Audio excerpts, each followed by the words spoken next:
বলিভিয়ার সাথে আর্জেন্টিনা খেয়েছিল ৬ গোল। সেই বলিভিয়ার সাথে খেলা ব্রাজিলের। সমুদ্রপৃষ্ঠ থেকে হাজার হাজার মিটার উপরে হওয়ায় অন্য যে কোনো দল সেখানে খেলতে পারে না। কিন্তু কার্লো আনচেলত্তি বের করে রেখেছেন এক আলাদা কৌশল। টিম সাজিয়েছেন ভেবেচিন্তে, যাতে বলিভিয়াকে তাদের ঘরের মাঠেই নাস্তানাবুদ করা যায়। কি সেই কৌশল? পরপর ম্যাচে ক্লিনশিট রেখে দুর্দান্ত ফর্মে রয়েছে ব্রাজিল। অন্যদিকে বলিভিয়া রয়েছে পয়েন্ট টেবিলের তলানিতে। ম্যাচটি বলিভিয়ার ঘরের মাঠ স্তাদিও মিউনিসিপালে হলেও দলীয় কম্বিনেশন, চলতি পারফরমেন্স ও খেলোয়াড়ি শক্তিমত্তায় জয়ের দিকে এগিয়ে থাকবে ব্রাজিল। এছাড়া বিশ্বকাপ বাছাই পর্বে দু দলের একে অপরের শেষ 5 দেখায় 4 বার বিশাল ব্যবধানে জয়ের দেখা পেয়েছে ব্রাজিল। ড্র হয়েছে মাত্র একটি ম্যাচ, আর সেটাও আজ থেকে 8 বছর আগে। আগের দেখায় বলিভিয়ার বিপক্ষে শুধু জয় নয়, 5-1, 4-0, 5-0, 3-0 গোলের বিশাল ব্যবধানে জিতেছে হলুদ জার্সিধারীরা। তাই বলা যায় জয়ের দিকে এক ধাপ এগিয়ে ম্যাচটি শুরু করবে কার্লো আনচেলত্তির শিষ্যরা। বলিভিয়ার বিপক্ষে চিলির মতো একই ট্যাকটিক্সে মাঠে নামবে ব্রাজিল। গোলপোস্টে অ্যালিসন বেকারকে রেখে মার্কোনিওস, গ্যাব্রিয়েল মাগালেস জুটির সঙ্গে ওয়েসলি ডগলাস লুইস থাকছেন ডিফেন্সের অতন্ত্র প্রহরী হিসেবে। চিলির বিপক্ষে ইনজুরি ও কার্ড সাসপেনশনের কারণে বলিভিয়ার বিপক্ষে এসেছে নতুন কিছু মুখ।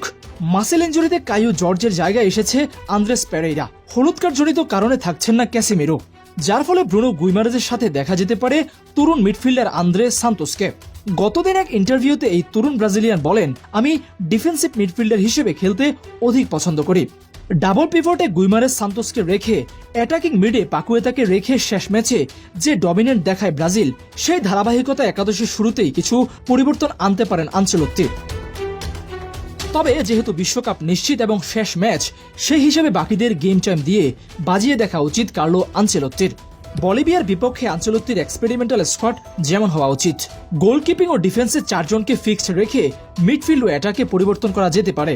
ব্রুনো গুইমারেজ ও আন্দ্রে সান্তোসকে ডাবল পিভটে রেখে ইন ম্যাচ পাকুয়েতাকে সেন্টার মিডে রেখে হোল প্লেয়ারের মতো অ্যাটাকে বাড়তি অপশন যোগ করা হতে পারে গেম চেঞ্জিং মোমেন্ট।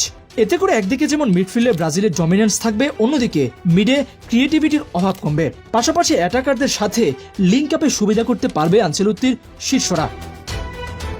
মার্টিনেলি লেফটের সুযোগ পেলেও সাবস্টিটিউট হিসেবে রেখে রাফিনহাকে লেফটে শুরুর একাদশে রাখলে অধিক আউটপুট পাবে ব্রাজিল।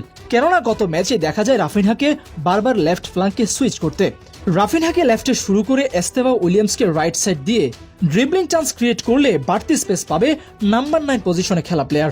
এই ট্যাকটিক্যাল স্ট্র্যাটেজিতে চিলির বিপক্ষে প্রথম গোলে রাফিনহা লেফট ফ্ল্যাঙ্ক দিয়ে জন 17রা বারবার ঢুকে যায়, আর তার ডিফ্লেক্ট শুটেই ব্রাজিলকে লিড এনে দেয় মেসিনহো। এছাড়া সুপার সাব হিসেবে মার্টিনেলি স্পিড, লুইস হেনরিকে ড্রিবলিং ও ফিনিশিং আর আন্দ্রে পেরেইরার প্লেমেকিং শেষ 30 মিনিটে ব্রাজিল পিছিয়ে পড়লেও কামব্যাক করতে সহযোগিতা করবে। দর্শক, আপনার কি মনে হয় ব্রাজিল কি পারবে জয়ের দ্বারা ধরে রাখতে? প্রেডিকশন জানাতে পারেন আমাদের।